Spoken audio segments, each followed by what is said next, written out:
What is going on, Ignited Faith family? Welcome back to the channel. It's another morning, another Monday morning, beautiful Monday morning. I just want to get on here and remind you guys that there is so much more for you than what your flesh dictates you to act like. Friday afternoon was a rough time for me. My job made me angry, so I was angry, period, at that point. So I went to the gym angry, and I went home angry. And I said some words I shouldn't have said. I had to do a lot of repenting. And it led to a lot of doors to open for the enemy to come in. So even after I calmed down and, I went through my little episode, I had to record some videos that night for the channel. And after I got done recording those videos, had a great time. Fantastic time. Went live, played some games. It was fun. Check me out Friday nights after 9 o'clock. But I'm sitting there with all my computer screens and my cell phone in my hand, and the enemy started to tempt me. And the only reason the enemy can tempt me is because I'm allowing it to happen. You can shut the door on the enemy just as easily as God can open a door for you. And I think when you shut a door on the enemy, a door becomes unlocked.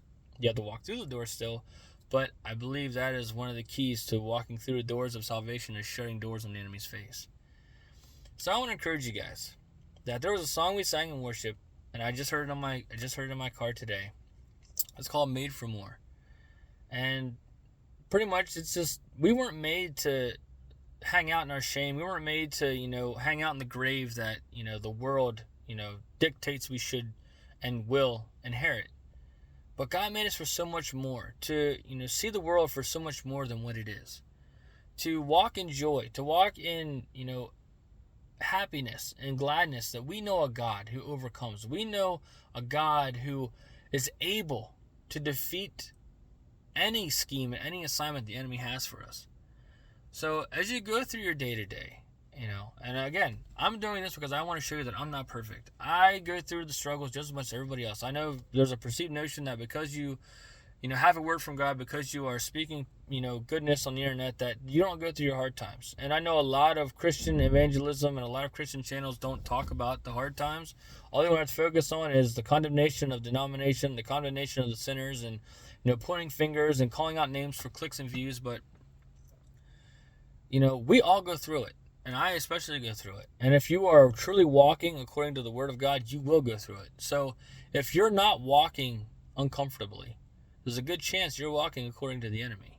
And if you're walking too comfortably, you're not walking, you're sliding backwards down a slope that you don't even realize you're on.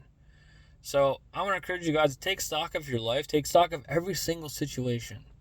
Don't let anything get to you, because that sinful attitude, even the littlest bit of unrighteous anger, it's a snowball effect to the next thing, and to the next thing, to the next thing, when you finally find yourself, you're already barreling down the hill uncontrollable towards that giant tree, and the only thing that's going to stop you is hitting it.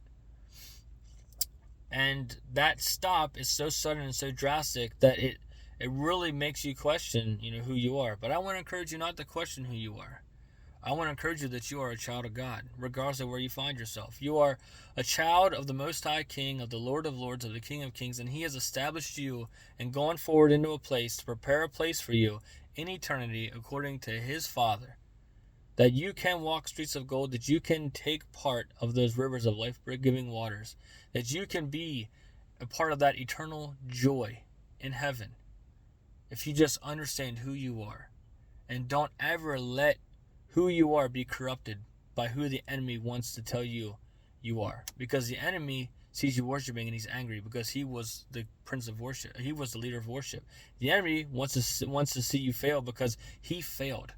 The enemy wants to see you fall because he was cast down and he fell from glory. He fell from the highest place that you could be without being God, because he didn't understand who he was.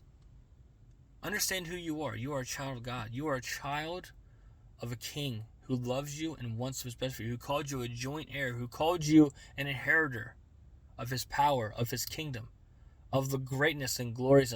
You are an inheritor of his prosperity. Never sell yourself short, because God believes so much who you are that he sent his son to die for you. That Jesus believed so much in who you are that he willingly gave his life for each and every one of us. So don't let the enemy corrupt that mindset. Don't let him take any moments from you. Don't let him take a single second. Instead, enjoy every second and take every second to glorify God in whatever you find yourself doing.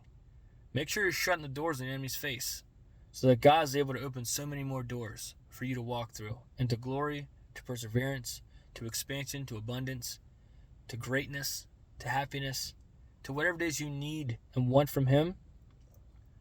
He is a door open for you. So I just give God praise for that. I'm going to go in here to work, and I'm going to enjoy my day, and I'm going to find joy in those moments. So I'll catch you guys in the next one. Peace out. I love you all.